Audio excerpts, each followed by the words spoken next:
What's up, guys? Doc Danny here with the PT Entrepreneur Podcast, and we have our good buddy Jeremy DuPont back again, marketing wizard, CRM wizard, and co-founder of Patch, marketingpatches.com. Great site. Go check it out if you're interested in getting some help with your CRM. We're going to talk today in particular about autopiloting your practice, because one thing that we see with the businesses that we work with now is they're sort of like two end goals for a lot of these business owners. One being a true exit to a business, similar to what I did and what my business partner in PT Biz, Eve Gigi, did. And the other one being autopilot, which I think is, for a lot of people, makes a lot of sense, where they can really drop their hours down to probably no more than maybe 5-10 a week, sometimes less, depending on what you want to do. And in order to do that, you really have to have some very consistent, repeatable business systems. And then once you get to that point, then you can decide what you want to do. And that's kind of what happened with both Jeremy and myself. So anyway, Jeremy, let's do this, man.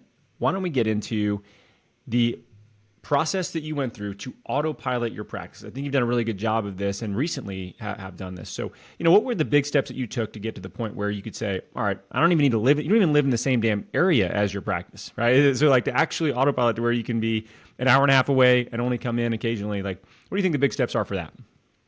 Yeah, I think so. I guess I will say, like, it's not something that you can like just snap your fingers and put a couple funnels in place and just be like, okay, everything's autopiloted here. All the leads that are coming in are going to be, I have all these automations now. People are going to get emails and everything's going to be great. I think like a lot of people like will just purchase these funnels or a CRM and put these automations in place, and it's just like, okay, like I'm good now. Like everyone's taken care of, and I think that's like it's a big fallacy for sure. And I think like what has worked really well for us, is like really nailing down our customer journey and taking that. And I think like the way that I look at the automation side of things is, it's again not just putting a bunch of funnels in place and trying to put somebody in a funnel and then hopefully they come in for an evaluation, but it's what does the overall customer journey look like,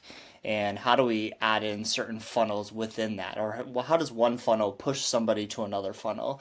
And I think that's like a really important thought process that you have to have with all of this stuff in order to automate it. And again, like I really dove into our CRM HubSpot, a little over a year ago. And so it's like just now getting to the point where I've been able to go in, learn how to use it. There's lots of trial and error behind it too, like taking, some of the data that we have, which is a really important part of automating things, and being able to like have like some visibility into what your business is actually doing, and, where are the leaky holes within your customer journey, and really, patching that up, hence the name. Yeah. But yeah, I think it's really like understanding the specifics on your customer journey, and understanding that like a clinic in Boston, like where mine is going to be different than a clinic in Los Angeles or somewhere in Florida, and really understanding like what is your customer thinking and feeling, and what type of content can we put in front of these people at these certain points, and really nailing all of that down. So it's not something that you just download and implement and you're good to go. It's really taking a look at, what is your buyer, your prospects, what are they thinking, what are they feeling, from the time they raise their hand, to the time that they're, purchasing a package with you, hopefully buying some continuity, and making sure you know where all those points live, and again, like putting some content behind it. Yeah. And I think when I look at the path to automation of your practice, right? The path to autopiloting, I should say. There's two variables that are really super important. The technology that you leverage, and a lot of people in the clinical world are very tech averse, right? They're like, no, I don't want anything to do with technology. I still want to use paper notes. You still, whatever you're doing, this old school stuff. That's fine. It's just what you're used to. And it doesn't mean it's what is best for your practice. It just means it's what you're comfortable with. And on the other side, with technology, you need people. So you need people to then run your play that you've developed, the systems that you've put in place, and finding and hiring and training those key people and retaining those key people. That's the other tricky part that we see. And I'd love to know for you what you see, because the way you did it is slightly different than the way I did it, in terms of we're heavy administratively kind of built out. We had, 2 full-time people running ops. Then we had, sort of like senior clinician and then more junior clinicians. And for us, that really allowed me to completely step away from patient care, completely step away from everything except for basically like a meeting once a week, and free up my time to be able to do pretty much whatever else I want, which ironically turned into starting PT Biz, right? And really focusing on PT Biz. So, for you, your structure was a bit different. So why don't you describe like the way in which Ripple is set up, which is your cash-based practice, and the key components that you see with that in order to get to the point where you can autopilot. Yeah, so our setup is much different than I think even the traditional like cash-based clinic. I think it is very smart that like one of the first hires that people should have is an admin staff. I think that makes a lot of sense, especially now that I did not hire an admin staff as my first hire and like went right into hiring a staff PT. But yeah, so we kind of grew, and I think why our company and our clinic grew this way is that my first hire was a physical therapist, and just because I was I had way too many people on my own schedule, and I had a bigger vision for the clinic too in terms of trying to remove myself kind of as soon as possible. But I think that led to the structure of like how my PTs function is, they and this kind of goes to like our bigger picture of like the core values of Ripple is we want these like very high personalized touch points with all of the prospects and patients that come in. And I think like a big part of that is that like my physical therapist 90% of the time they handle their own scheduling with their patients coming in, so that obviously takes a huge burden, and like it's one of the really big things that I think an admin can really help free up time for your staff members. But again, I just kind of looked at it differently of, I want my PTs to be able to control their own schedule, which means that, a third person isn't scheduling their patients, kind of wherever things are open or, whatever fits into this week. And, I want the patients that are coming in to have this like high touch personalized relationship with their physical therapist. And I think like having that part of it, really increases that too. So that's kind of the deal. If you're a PT coming on board at Ripple, is you handle your schedule. There's pros and cons with it. Obviously, is you can choose your schedule, and if you want to work, 3 12-hour days and then have 2 days off, like go for it. If that works, then it is, you do it as long as you're fulfilling on your KPIs and all of these things, then that's totally fine. But on the side of it, obviously, is they have to do a little bit of their own scheduling. But for the most part, and it kind of feeds into our whole like business structure of, say, Danny, you wanted to come in, you would have your Wednesday at 9 a.m. appointment, and that's like your reoccurring appointment, kind of forever, basically, and that. Kind of reinforces people have their spot in their schedule with our PTs, and just makes everyone's lives easier. So I think that was one of the really big unlocks, and I was able to not have to hire an admin staff, and my PTs take care of all of their scheduling, and I could look at more of the bigger picture terms of things, and really look at like more of the marketing side and putting these automations in place and really dissecting and implementing the customer journey. Yeah, and I think you leveraged where we implemented people, you implemented technology on a much higher level, I would say, a much more advanced level. We obviously were using communication tools and project management tools and things to help track what we were doing. But when I look back on it, and ironically, even now, the person that bought Athletes Potential is a patch client and is implementing HubSpot, because it is such a game changer to be able to implement the systems that really you developed, and now be able to like plug those into all these other practices that we've had a chance to work with and see them work on such an effective sort of high level that it's almost like a no-brainer if you're at a certain size business that you would want to add these in, because what you basically did was take technology and probably get a half an admin out of that one person if you're looking at output and production. Versus we basically just hired more people, which is fine, but also that you could make the people that you have in person more efficient if you did a combination of both, right? So you could have this sort of admin that's functioning almost as like a super admin because they're able to do so much more, and they're able to run the core of this customer relationship management tool, this CRM software, and really be able to effectively organize and then implement on the things that you want to be done, as well as the visibility that comes with that. Because if you're not in there day to day, there's a few things that really you can lose track of quickly. So your KPIs not being tracked, your people not knowing what they should be doing and what their scorecard is, I guess, and how they're getting graded, and if they're winning or losing. These are all things that need to be established in order to be able to take a step back, and it takes a long time. But I do think that if you look at like how can you really step away, and let's say you want to do this because there's many reasons. You could be a mom and you want to spend more time with your kids instead of just being in your business every single day. So you take a step back from practice hours and you really focus more on running the business, but your location sort of independent most of the week, and you have a lot more time freedom. Like that's something that a lot of people want to do, and it is a hard thing to be able to do. Same thing if you're, let's say you have a passion to work on something else. In this case, for you, it was you really nerded out on the marketing side. You really loved the marketing and the digital sort of infrastructure and software that can help support these businesses, and that turned into Patch, right? And it turned into the thing you're doing now. But in order to actually take a big swing at another business, you need to be able to set your people up for success and not just leave them hanging, which is not what you want to do for them, obviously. So I think if you're listening to this and you're thinking that this is a strategy for you, the combination of the right people and the right software is really powerful. And if you think about this idea of passive income, like passive income is this buzzword you hear a lot, and it's clickbait in a lot of ways, in my opinion. The only people I know that have generated a lot of passive income, already had a lot of income and they just put it into vehicles that generated passive income, or they inherited it in some way. And then on the other side of that is they built a business and were able to put it in a place where it was basically functioning on its own.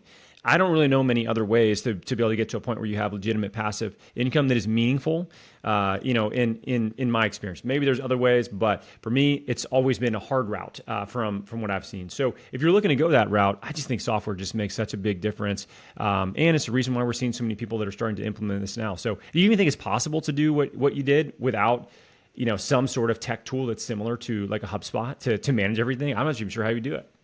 No, I think you make a really good point there with like the technology should be an aid to like your current process too, and really like whatever technology you end up going with, like you just have to make sure that I think one of the biggest things that it does is it just like increases your capacity, and your capacity, but your staff's capacity as well.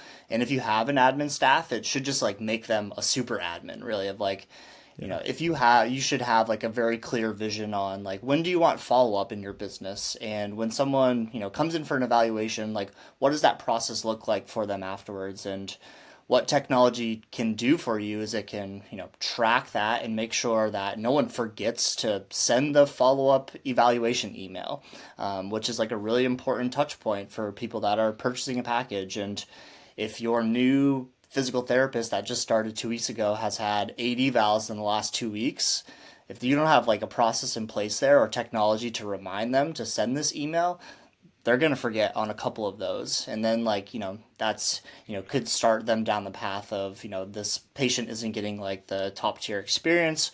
And I think that's where like you need technology, like as scary as technology can be, to really like, again, just like maximize everyone on your staff's capacity. It's going to make your PT's job way easier because they're going to know like, if someone purchased a package 3 months ago and they should send a follow-up email, there should be like a task or a automated email that goes out to your PT that says, hey, follow up with Joe. He bought a package 3 months ago. Just check in and see how he's doing. And just like very small things like that. If you're going to save your staff members so much time of, instead of going to a Google Sheets and seeing who called 3 weeks ago, and then like, oh, did I update that on the Google Sheets or did I not? And then you go into your email to see if you sent this person an email. Ah, crap, I didn't send Joe an email. So then you go back to your Google Sheet, type them up an email. Like that's like 15 minutes worth of work where like Yeah. you could have sent a week's worth of follow-up emails in that time. So like without technology, you're really not doing that. Yeah, I think what it does is it allows us to be more efficient to be honest, in a business that requires efficiency. So we don't get as many at bats as in network practice. We don't have insurance companies just feeding us a bunch of people. We're not attached to a hospital. We don't have some sort of hospital contract or whatever it might be. So in a lot of ways, what we have to do is just be as efficient as we possibly can be with every opportunity that we have. And that's what I see when I really look at the practices that we work with that do the best. And even when I think back on the things that we did that worked well, and I didn't even realize at the time, that was really that important. It was following up with people, being efficient with every person that comes in, making sure people get back on our schedules, making sure our staff is hitting these touch points that we want, that we know lead to a customer experience that is great, that then lead to a significant likelihood that they're going to leave us a review and then refer friends and family. And our reputation in its own right, it got to a point where we didn't really have to do anything, and we'd end up with 20 new people a month coming in because of the customer experience that we worked so intentionally on and built out. And we just felt like it was the right thing to do. And it is the right thing to do. It just happens to be also a really positive thing to do for your business. But, if you're only getting, let's say, 10 new people that are expressing interest in working with your business per month versus 100 at an in-network practice, like, they just don't care as much because they can be less efficient and they're still going to end up being a pretty busy practice versus us. Like, you have to take, your time with everybody and make sure that you are doing a good job with it. And if we start looking at different technologies to implement, the CRM side makes just so much of a difference as far as not forgetting to do certain things, right? If you're just writing things down on a Post-it note and trying to remind yourself to do stuff, like, you're obviously going to drop the ball on many things. And I think for a lot of people, they get a bit confused about what they should use, So maybe we can kind of talk about that a little bit in terms of, why HubSpot is sort of what we ended up on. Because frankly, we've been looking for something that we felt would be 90% of what we needed for years. And I've gone through everything, man. ClickFunnels, Kajabi, Samcart, dude, even Salesforce. My father-in-law's his wife is or was a director for Salesforce, and she was like, "Oh yeah, I can get you this software at a big discount." And I started looking at it, and it's like I got to pay like $5,000 a month to have somebody implement this forever. Like, there's no way for me to just do this on my own. And she's like, "Yeah, you don't want to do that. It's too complex." And I'm like, "Well, I don't want to do that. It's just not." That's not the kind of business that we're running. So tell me this, like, what was it about HubSpot in particular that made you think, dude, this seems like the perfect software for this type of a business? Yeah, I did kind of the same thing. It sounds like you did as well. Of like, I went from Keep to, trying out Yep. HubSpot free version to Infusionsoft is Keep now, but tried them all really, and just tried to figure out like, I think we're in a very interesting point, right? Of like with our small businesses, there's no like actual like CRM that should do everything that you want it to do for a small business. Like most of these are Yeah.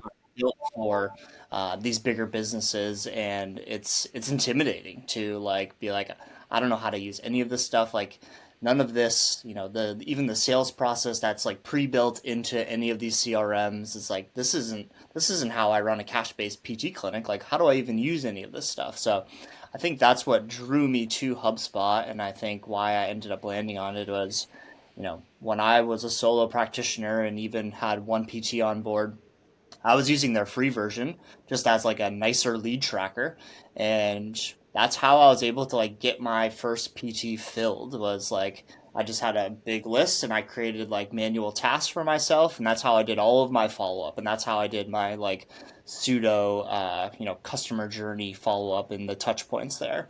And I really liked that, and it really worked, and I started to get a hold on HubSpot. But I knew like if I wanted to scale and I wanted to bring on more PTs. And this was such a huge part of my marketing was very simply just the follow-up process. Then I needed something bigger and more powerful. And again, like I looked at a bunch of different CRMs and ultimately just stuck with HubSpot because I think the biggest thing is I tried out all of these other CRMs and the design, the UX on them was just so bad. Like I Hard to dread use. and logging into some of these just because it just looks so bad. And not for nothing, like HubSpot's design and functionality, like it's very clean and it's very easy to use. And like once you start to understand how to use it, then it just gets that much easier. And now, like, I love logging into HubSpot, and that's, my favorite thing to do every morning is log into my HubSpot account and see what's going on. So I think that's like, you're not going to use the software if you dread logging into it every day. And I think that was really one of the bigger parts of why I, committed to, the bigger tier of HubSpot. And, not to mention as well, like they do a really good job with the education side of things too. Like I just took every course that they have in their HubSpot Academy, and, it took me thousands, tens of thousands of hours to like learn and start to implement all this stuff. But I became a really good marketer because of it, and I learned how to use their software. So, just their whole experience just makes everyone's lives so much easier for someone who has never taken a marketing class in their whole life to go to like this pretty Yeah. big software and actually implement it and use it properly. So, yeah. Well, I mean, just the fact that the best part of your day is logging into your HubSpot, just, you're such a nerd about this stuff that it's definitely not my favorite part of my day. But it is for you, right? You're into it and it's something that you're fascinated with. And that's one thing that for us, as we looked at, forming this new company with you, with Patch and for us, like it's been interesting to be able to, start another company that directly helps the people that we work with, but do so with somebody that's that is so obsessed with the customer experience and the marketing side of these practices that it's just such a nice fit in a lot of ways for with what you do and what we're doing. And that's something Cameron and I talk about a little bit is because for a lot of people, we talk a lot about practices, we talk a lot about, cash practice, but ultimately when we look at entrepreneurship, you may find yourself, and I found myself here with PT Biz as a clinician turned entrepreneur, and then realized that the thing that I started to become more and more interested in was the business side of things, the actual entrepreneurial side of things, and not necessarily the patient side of things, which had been my obsession for a decade prior to that, right? And I think we change and we evolve. And for you, you've gone through something very similar, and now essentially with this startup, you're back at it again in a very different place. So tell me this, like between Ripple, which is your practice in the first company that you started, and Patch, like what are the biggest differences that you've noticed in terms of the business getting started and getting to a point where it's really starting to pick up momentum and steam? Yeah, it's a great question. I think there's like a lot of similarities to it too, and I think like this is the fun part of what I think like entrepreneurship is like these like initial like early stages. It's such a grind, and you trying to figure out kind of like what you're doing as you go really. And I really like those early days of Ripple where like man, I'd work like 15-hour days, see 10 people, try to do marketing on top Yeah. of it. Like those were crazy days. But I think with this where it's different is I have a framework which has worked with Ripple up till this point. So I almost have like my own proven concept with how you should implement a CRM. And I've hired enough CRM HubSpot consultants to understand that what I've done with Ripple works, and we have that proof. A couple of years worth now of proof. And I think the big difference now is taking that framework and how do we customize that for every individual business that comes on board? Because I think it's almost like creating a treatment plan for people, right? Of like here's like the things you should start to do on, on the digital side of things. Like here's your plan, that this is like how we're doing patch too. And it's probably not a coincidence that it's like this, of like, here's what we're going to do in month one, here's what we're going to do in month two. And again, it's like going through a periodized exercise program. You can't do Yeah. certain things without, going through the first couple months. So, yeah, I think it's the customization piece of it has been really fun though, and I think that's what I found that I love, is really figuring out.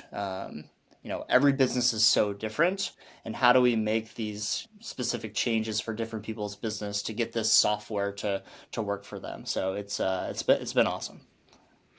Yeah, it's funny you bring it back to training and the people that we work with, because I think of it the same way when I think of business fundamentals. It's no different than when we work with somebody. It's boring to think that, hey, we got to talk about sleep, nutrition, stress management, and movement, right? It's just like everybody wants, hey, whatever, piece of technology for my training do I need? Whatever, like you can't ice bath your way into physical fitness and longevity. You know what I'm saying? Like you have to do the boring things all the time and be very consistent with that.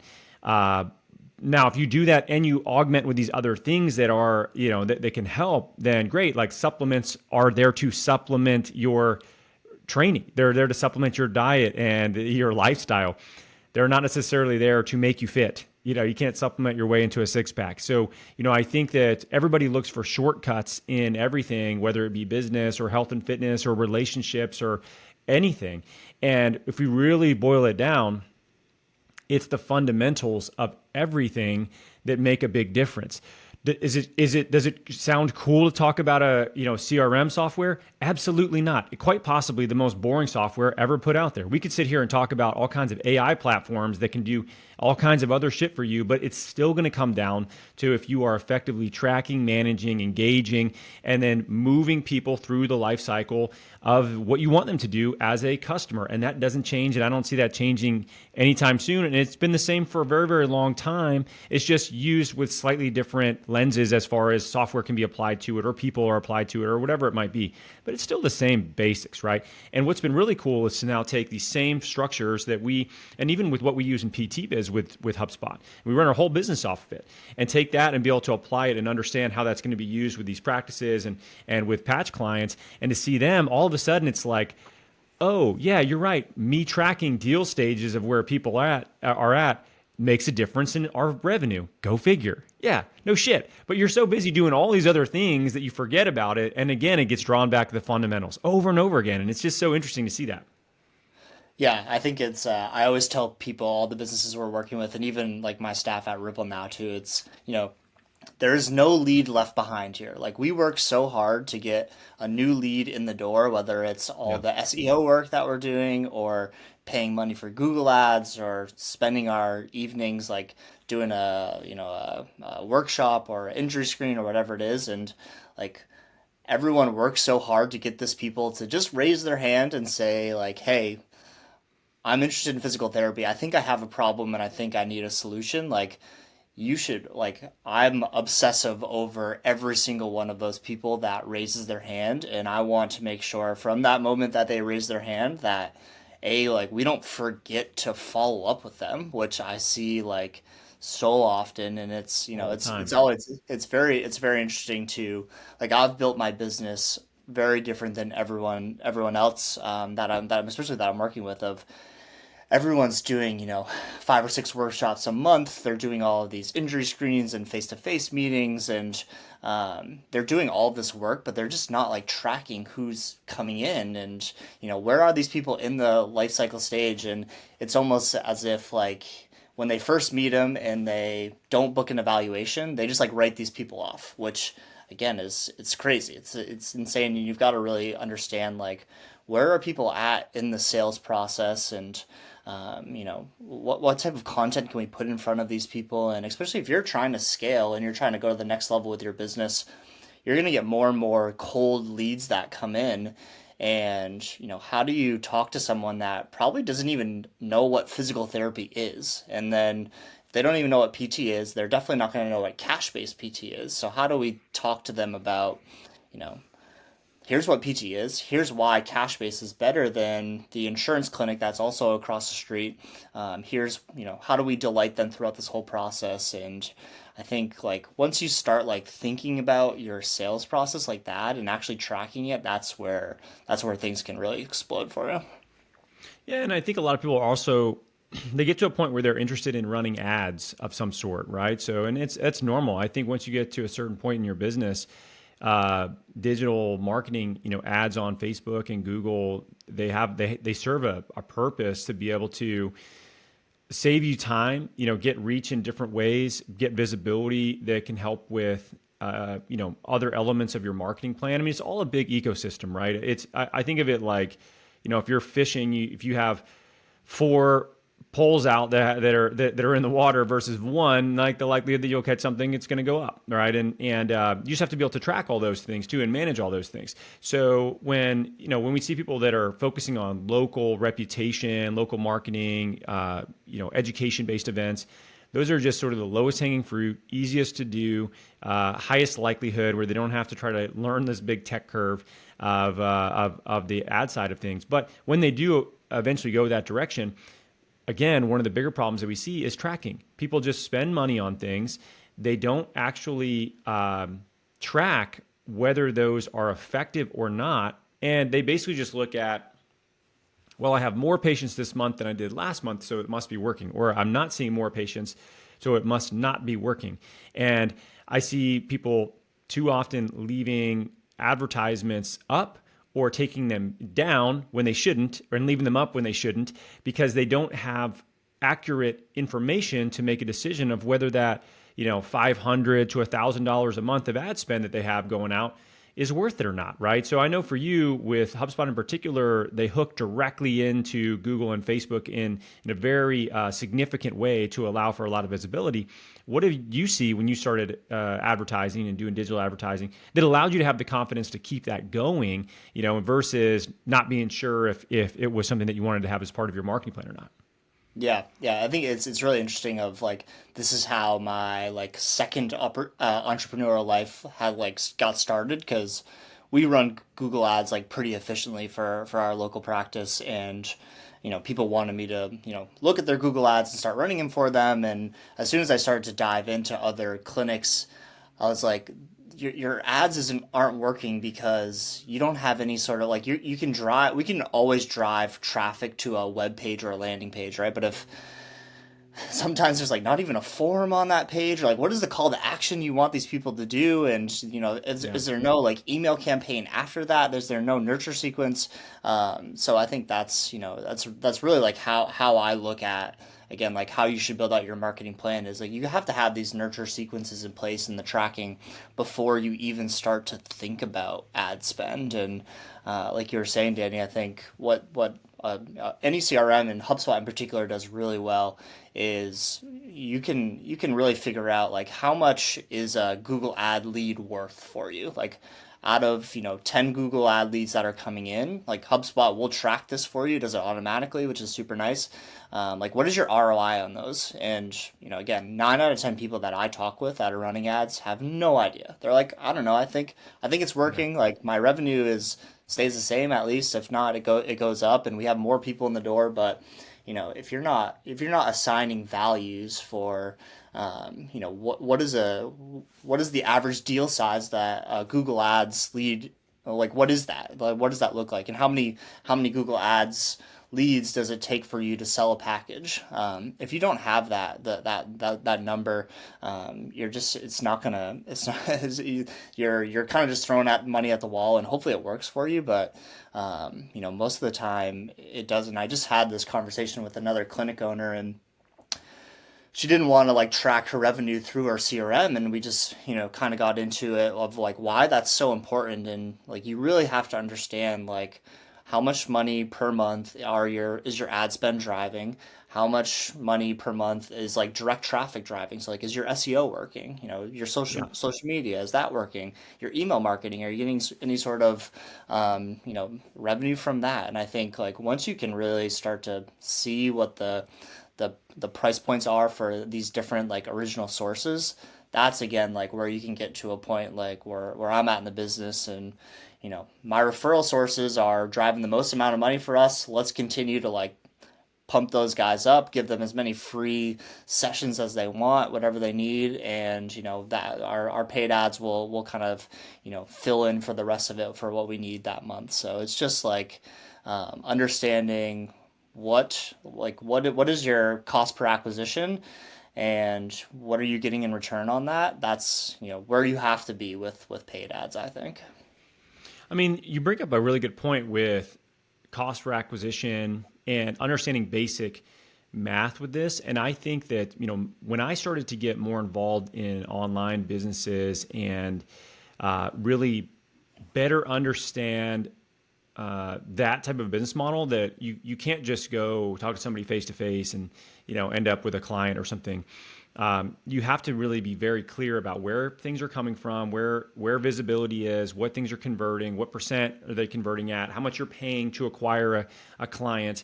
And as I started to take that lens and apply it to a local business, to our practice, it made such a massive difference in my willingness and understanding to double down in certain areas that were driving patients. So what you're basically talking about is, are you actually tracking where people are coming from and what is working? Or are you just assuming that it's working?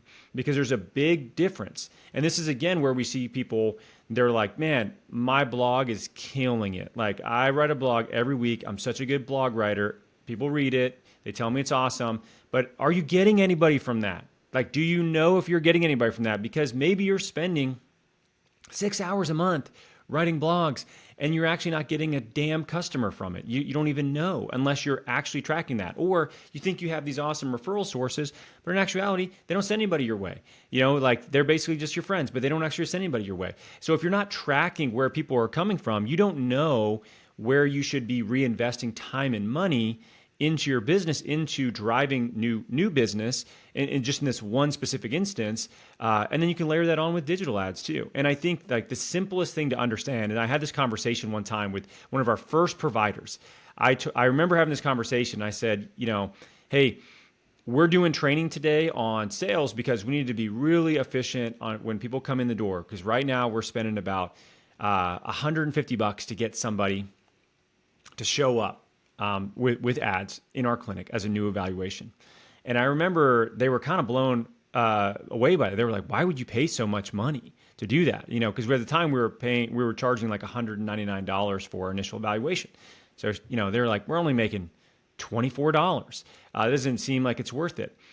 And I remember I drew out on a whiteboard. I said, well, okay, that might be true, but here's what we do know. Our lifetime value is this. This percentage of people that come in are going to become people that buy a plan of care. So on the front end, I may pay $175, but on the back end, we know predictably that anybody that walks through the door is going to be worth about $1,500 to $1,700 for us, which at the time we know is like an 8 to 10x on that. And I remember just this light bulb moment going off with this clinician, and they were like, oh my gosh, that makes complete sense. Like, okay, I get it. And if you didn't understand that, you would just think, okay, I'm just spending $175 to get somebody in the door. I'm not going to do that anymore. I'm only making $24 off them on the front end. Like, no way, I'm turning these off. Versus that's an 8x return on your ad spend if you really know what you're talking about. And that's the difference between somebody scaling a practice and somebody literally not, and just kind of like slowly growing and not being intentional about it at all.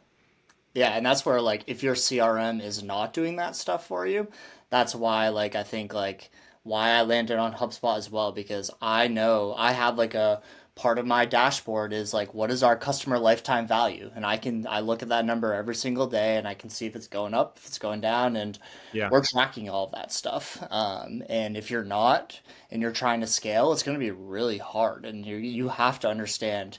Like you said, it costs $150 to get somebody in the door. We convert on 70% of those people that come in, and for us, that's gonna, that they're gonna spend $2,400 with us. Then you can just do some math, and that's where we got at with Ripple is, I'll spend that money all day with Google as long as I'm getting the return. And if I need to up my ad spend, I will, because the ROI is always going to be there. So, but that's all literally because I wouldn't be able to do the math like on a Google sheet. I'm not smart enough to do that. So the Yeah. CRM just like does it for me, which is nice, and I can just track my ROI and I can understand who's spending Yeah. what, and if my ROI is coming from ads, then I know. Well, I think it's also, if you look at like bigger businesses, I always found this fascinating that uh, the lifetime value for Starbucks is like $7,000, something like a customer on average is worth about $7,000 to Starbucks over the lifetime that they're going to drink coffee at Starbucks, right? So you think to yourself, like, how can they're selling $4 cups of coffee, but how can they afford to put billboards up everywhere, and they're branded everywhere, and they're on every street corner, the most expensive real estate, in major cities, you see Starbucks everywhere.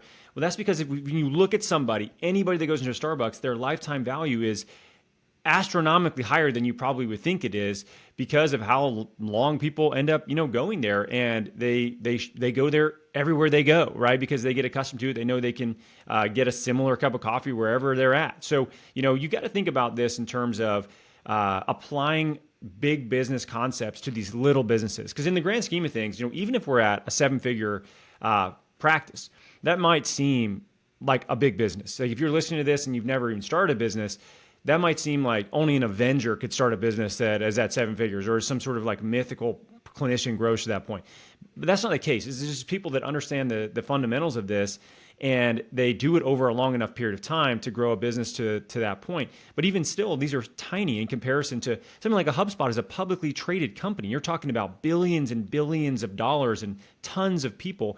And yet I guarantee you they're still doing the same thing, because I shall get hit up by them, follow up by their sales team. I still get it. And I'm like, yo, I'm a customer. They're trying to get me to get other stuff, right? So they're trying to upsell me to other things.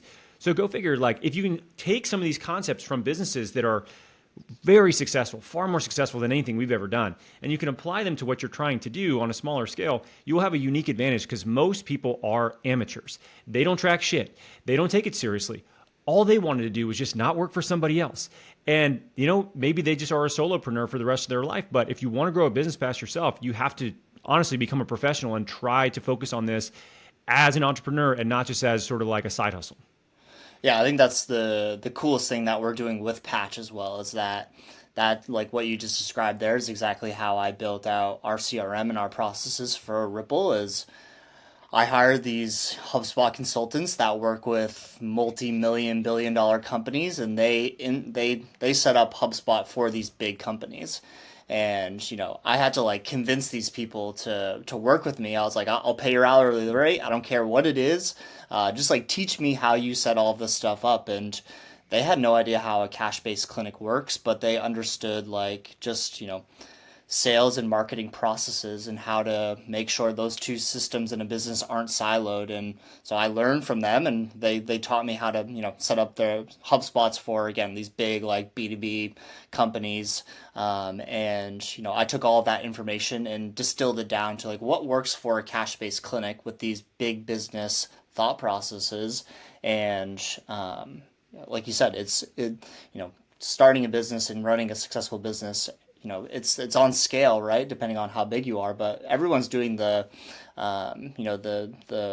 foundational things correctly, and you've got to be doing those things. And that's like what I'm teaching everyone at Patch as well, is here are these big business thought processes, and I've created a system where we take those processes and we implement them for a cash-based clinic, and it works. It's quite nice. I think what the coolest part for me that I like to see is as people start to get more visibility and better understanding of what's happening, they feel far less anxious. Like there's just so much less stress, because you know what's going on. It's more predictable. And when you don't know what your next month is going to look like, or a couple months down the road, or whatever next quarter is, and you don't know why maybe you had success in a prior month or something, it's very challenging, because your family depends on the success of this thing that you've decided to start, and that weighs on people. I know it's a huge burden, and I've felt it for a very long time. And I can tell you, being on the other side of having predictability and visibility in what you're doing, it's much better. I'm much nicer to everyone else around me now versus when I was constantly stressed out, and I think that the other really interesting part with these is once you start to get these things set up, then you can predictably start to recreate what we call reactivation campaigns, which, it is the easiest money you can possibly make in your business. It's people that you already have, in your database, and you are giving them a reason why to come in for something, whatever it might be. There's many different ways to do this. For a reactivation campaign, reactivation of prior customers, reactivation of people that maybe are not have not come in, but you give them a reason to do so. And all of a sudden you have these, events that could be twice a year, quarterly, even monthly for some people, where you get a chance to clean up all that hard work that you've done. And once you have actually run a couple of these, you can be very predictable about what that's going to generate. Like we do this every year, and we know one of the campaigns that we would run in the spring, every year it would be a predictable $80,000 to $100,000 in revenue added to the practice just from us running this reactivation campaign that we know would get a bunch more people in for a reason why campaign versus reactivation. So, once you have that set up, all of a sudden it's like, okay, I have predictability, and I know I can sort of bank on the revenue from these different events that I can run. And those are going to be quarterly, let's say. So 4 times a year, you're going to have this much revenue. Then you fill that in with expected new patient volume. And all of a sudden you can be pretty close to predicting what that business is going to do if everything is sort of ends up where you want it to be. Yeah, and it's funny talking with other business owners as well. They're almost like hesitant to run like these mini open enrollments. My suggestion for them is once a quarter. And again, part of what we're doing with Patch is we're building out reactivation campaigns. And again, having the nice part about having this in a CRM is that, like you said, each quarter you can just recreate the basic copy that you're doing with these reactivation campaigns and changed it. I always suggest people do it seasonally. So like right now we just ran one that's like this like fresh start. Like in Boston, we had a long winter, and like summer's now here. And are you ready for summer? Like, do you still have injuries? Can you go out and like go for runs or whatever it is? And it's a low offer for coming in for the evaluation. So it's a $50 evaluation. We just had a PT start 2 weeks ago, and he's already seen 18 patients this week. It's on his second week just because of this reactivation campaign that we're running. Yeah. So you can do that for spring. You can do it for end of summer. You can do it for New Year's Eve. Like there's just so many different places where you can put this like basic like framework of a reactivation campaign, and whether it's seasonally or you're doing it for a new employee or however you're doing it. But yeah, you've got to do that stuff though. I remember being in this digital marketing group that I was a part of for a year. It was a mastermind, and I remember they had a guy come in at one of the events that I was at, and he basically made the case that holidays were just made up by marketers, right? And he called them reason why campaigns. It's like, St. Patrick's Day, come buy a mattress or something like that. It's like, what's that have to do with your mattress? Nothing. It's just it's just a reason, right? To have some sort of offer that you put out to people. So yeah, and I agree. I think when clinicians in particular start to, they have this internal battle with themselves of like, okay, I want a business, but I don't really want to be businessy, whatever that means, right? I don't want to be like like I'm a clinician, all right? My work is going to speak for itself. And that very well might be true. You might be an amazing clinician. But here's one thing that I noticed. Like there were people in the city of Atlanta that I very much felt like I was doing a better job of doing the right things for these people. I was really trying to educate them and empower them and try to teach them how to take care of themselves long-term and giving them far more long-term value than a lot of people that were just basically doing passive treatments that they wanted them to do for the rest of their life only. And there really wasn't this consultative, almost education element to it that I felt was missing and just was not right. Honestly, I felt like it was unfair to not share more with people about how they should be managing themselves. But yet my business wasn't thriving the way that some of these other businesses were.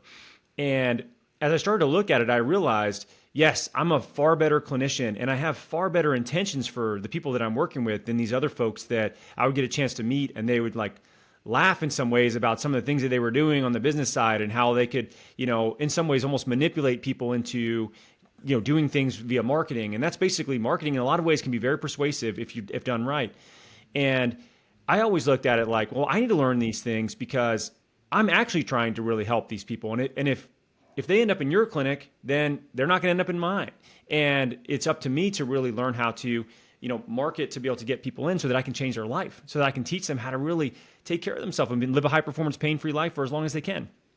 So that's when I started to realize, man, you got to be okay with that. You got to be okay with being a business owner that happens to be a clinician, not a clinician that happens to be a business owner. You have to really focus on the business, because if you don't, you're going to get your ass whooped by all these other people around you that are in many ways probably inferior clinicians to you, but are far better business owners. And if that doesn't motivate you to help more of the right people, I don't know what will, right? I mean, you can stay small and that's fine, but you will only help a certain number of people if you never are able to grow past yourself. And if you really want to help the most number of people and have the biggest impact, you got to get on the business side. And that means the fundamentals of sales, marketing, people, finance, understanding all that stuff and being able to apply that to the business of a clinic, which we just so happen to, have picked to own. Yeah, that's exactly it. I think you nailed that there.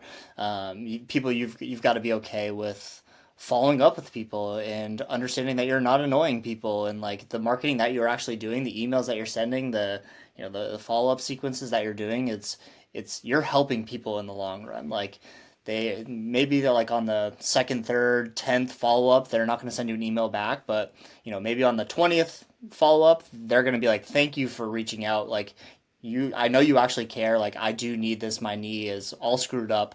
And then you're going to change that person's life eventually. So, I think that light switch really went off for me when, I had 2-3 clinicians on staff, and I'm like, these people now rely on me to, pay their own bills. And I've got to turn into this marketing sales guru. And like you said, you're just going to help. The main goal for 99% of PTs is to help people, right? And this is how we're going to help people at scale, is get people to understand that what we're doing in the cash-based PT side especially is far superior than wherever else they're going to go. And we've got to market and we've got to sell to these people.